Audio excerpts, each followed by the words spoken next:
Ever notice how the Bible feels edited? Like you're getting the PG-13 cut of a much darker movie? Because you are. There's a book ancient Jews read, early Christians quoted, and later religious authorities quietly slid into a theological witness protection program. It's called the Book of Enoch. And spoiler alert, it is not safe for Torah study or Sunday school. This book doesn't just talk about angels. It talks about angels who crash land on Earth, hook up with humans, teach forbidden tech, and wreak havoc so badly that God hits the cosmic reset button. It's got heavenly palaces with locked doors, secret angelic names, divine healers, and end-of-the-world countdown energy. And here's the wild part. This book helped shape the worldview behind the Dead Sea Scrolls community. It echoes through early Christianity. It helped invent the way we imagine heaven, hell, demons, and the apocalypse. So let's reopen the file that got closed. We're talking about ancient mystics who thought heaven was hackable. We're talking about visionaries who believed angels joined their worship. Apocalyptic rebels who said the world was rigged and that God was about to flip the table. If you think ancient religion was boring, better think again. Now, stay with me. This is where the weird stuff gets historically accurate. First, who were the Enochians? They weren't a formal club with membership cards and hoodies. They were a movement of ideas, scribes, priests, and mystics orbiting a shared cosmic worldview. Think less book club and more underground philosophy lab with angels. Their social backdrop? Chaos. You see, after the restoration of the Jerusalem temple long ago in ancient times, power became centralized. Certain priestly families controlled ritual, calendar, and authority. And when institutions lock the doors, well, visionaries start climbing the walls. The Enochian worldview said heaven has layers, palaces, gates, and guards. Angels operate in hierarchies and task forces. The world is corrupt, not just socially, but cosmically. Justice won't trickle down from kings and priests. It will crash in from above. Enoch himself becomes the prototype. A human who ascends, who learns the secrets of the universe, who comes back with receipts. He's the great whistleblower of heaven's bureaucracy. Now, these weren't just passive readers. These were cosmic hackers in an ancient world. And what they hacked literally changed everything. Biblical scholar Paul Hanson famously described apocalyptic writers as visionaries. I like that term, visionaries, figures marginalized from institutional power, who claimed authority from visions, not from office. Translation? If the temple said, "Sit down," the visionary said, "I've been to heaven. You sit down." Enochian literature is visionary culture on steroids. We've got heavenly tours with angelic tour guides. There's cosmic warfare. Divine calendars exposing corrupt timekeeping on earth. We've got judgment scenes where heavenly courts literally put empires on trial. Now, apocalyptic literature isn't just spooky vibes. We can think of it as protest literature with laser-guided mysticism. It says, the world is unjust. The powerful are lying, and heaven is keeping the receipts. And these ideas didn't just stay underground. So let's cue the desert bunker aesthetic. You see, at Qumran, near the Dead Sea, an ancient sect preserved and lived out many Enochian ideas. This was the community behind the Dead Sea Scrolls. Multiple copies of Enoch were found among those scrolls. Translation: this wasn't fringe fan fiction. Not for these people. This was core reading. It was shared DNA with Enochian thought. We're talking here radical dualism. We're talking sons of light versus sons of darkness. An imminent end-time war. We're talking about obsession with angels as priestly partners. A belief that their community mirrored heaven's order. There's one text among the scrolls. It's called the Songs of Sabbath Sacrifice.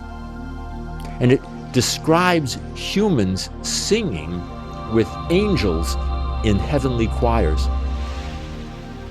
And they're not just singing metaphorically, they're singing liturgically. It's like, please find your seat next to Seraphim Section B. Differences? The desert sect went hardcore discipline, strict rules, a fixed calendar, communal living. These Enochian visionaries were often more fluid, roaming mystics. Still, imagine a desert community convinced that they were somehow operating heaven's control room. That's not just a book club. That's a cosmic operations center. Now, jump from sand dunes to waterfront meditation vibes. Down in Egypt, near the great ancient city of Alexandria, there lived a Jewish mystical group known as the Therapeutae. The Therapeutae. They're described by Philo of Alexandria as people who practiced contemplative life, sacred study, and mystical ascent. What's the overlap, if any, with Enochian ideas? Well, there's celestial ascent. There's angelic praise. There's the concept of secret knowledge, of inner transformation through divine encounter. But they weren't militant. These people were urban adjacent mystics, peaceful, philosophical, vibing by the lake with cosmic playlists. It was the same heaven-hacking impulse, but a different aesthetic. See, Enoch's vision wasn't just desert sand. It could happen in the heart of a city. Now, here's where things get spicy. The title, Son of Man used by Jesus, that imagery pops in Enoch as a heavenly figure who judges evil and restores justice. You see, early Christianity basically swims in Enochian waters. There's heavenly ascent, angelic mediators, end-time urgency, cosmic judgment. It's a world divided between light and darkness. And Jesus fits the mold of a mystic visionary. Think about it. He's a healer, a mediator, a prophet of cosmic justice. Early Christians weren't just reading Torah. They were inhaling apocalyptic oxygen. Later, church authorities got, shall we say, nervous. See, rogue mystics don't particularly love hierarchy. Institutions love stability. It's institutional religion versus visionary rebellion. And who wins? Spoiler, the institutions win with the buildings. The mystics win the imagination. Enoch becomes the prototype for later Jewish mysticism. Heaven, you see, has gates, palaces, thrones, angelic bouncers, passwords, passwords. This evolves into later mystical traditions like Hechalot, which means throne rooms, and Merkavah, which means chariot mysticism, echoing Ezekiel's famous vision of the mystical chariot throne of God. It's humans attempting controlled ascents into the divine realm. And what's the message? Well, you don't need elite priestly access. Heaven still has a login screen, and some people think they've got the credentials. Mysticism becomes a form of personal rebellion. Direct access to God in a world run by institutions. If the ancients tried to hack heaven, we can at least learn how they thought the firewall worked. Now, let's talk about the Watchers. In Enoch, these are sky beings who descend to earth, who teach forbidden knowledge, and produce hybrid offspring called the Nephilim, which in Hebrew means the fallen ones. They teach metallurgy, weapons, cosmetics, astrology, enchantments. This is ancient tech gone rogue. Does this sound maybe a little bit like modern alien encounter narratives? Descended beings, advanced knowledge, human transformation, cosmic rebellion. But here's the grounded take. These stories aren't sci-fi. They're mythic commentary on power. Who controls knowledge? What happens when elites hoard tech? What's the cosmic cost of breaking boundaries?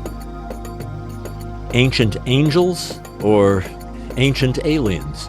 You decide. But historically, these myths had teeth. They were warnings about civilization, power, and corruption. In the ancient books of Enoch and Tobit, the angel Raphael appears as a healer. Healing isn't just medicine in that context. It's cosmic repair. Because disease is part of the watcher-corrupted world. And healing reverses that damage. This shows up in Essene healing traditions and in early Christian charismatic practices. Healing isn't just compassion. It's a form of resistance, a rebellion against a broken cosmic system. And in that regard, ancient mystics, they weren't just theorizing. They were trying to rewrite the rules of life, health, and cosmic balance, one healed body at a time. So why did Enoch get sidelined? Because it was dangerous, too mystical, too chaotic, too many angels freelancing, too much cosmic rebellion, too destabilizing for institutions that prefer neat theology. Rabbinic tradition and later Christian authorities grew cautious. Angel speculation gets trimmed. Heavenly travel becomes suspicious. The wild stuff gets, you guessed it, edited. But the Book of Enoch never really died. It survived in mysticism, in angelology, in apocalyptic imagination, in heaven and hell imagery, in demonology, in end-time narratives. The Enochians became the underground river of Jewish and Christian imagination. You don't see the river, but everything grows because of it. So let's hit some cosmic speed rounds. Did ancient Jews believe in aliens? Well, not aliens, but definitely non-human intelligences with opinions. Was Jesus influenced by Enochian ideas? Well, the overlap is strong enough to raise scholarly eyebrows. Were Essenes monks or hackers? Spiritually, hackers. Liturgically, monks with angelic collabs. Is apocalyptic thinking dangerous? Dangerous to empires, comforting to the oppressed. Why do angels act like bureaucrats? Because ancient people imagined heaven the way they experienced power. Layers, gates, paperwork, and flaming HR departments. Bottom line, the Enochians weren't fringe weirdos. They were cosmic rebels. They were mystical hackers. They were apocalyptic anarchists with a theology degree and a grudge against corruption. Religion, mysticism, politics, and the supernatural weren't separate lanes. They were one wild, divine experiment in meaning-making. Because if the ancient world was this wild, just imagine what secrets are still buried, waiting for us to open the book.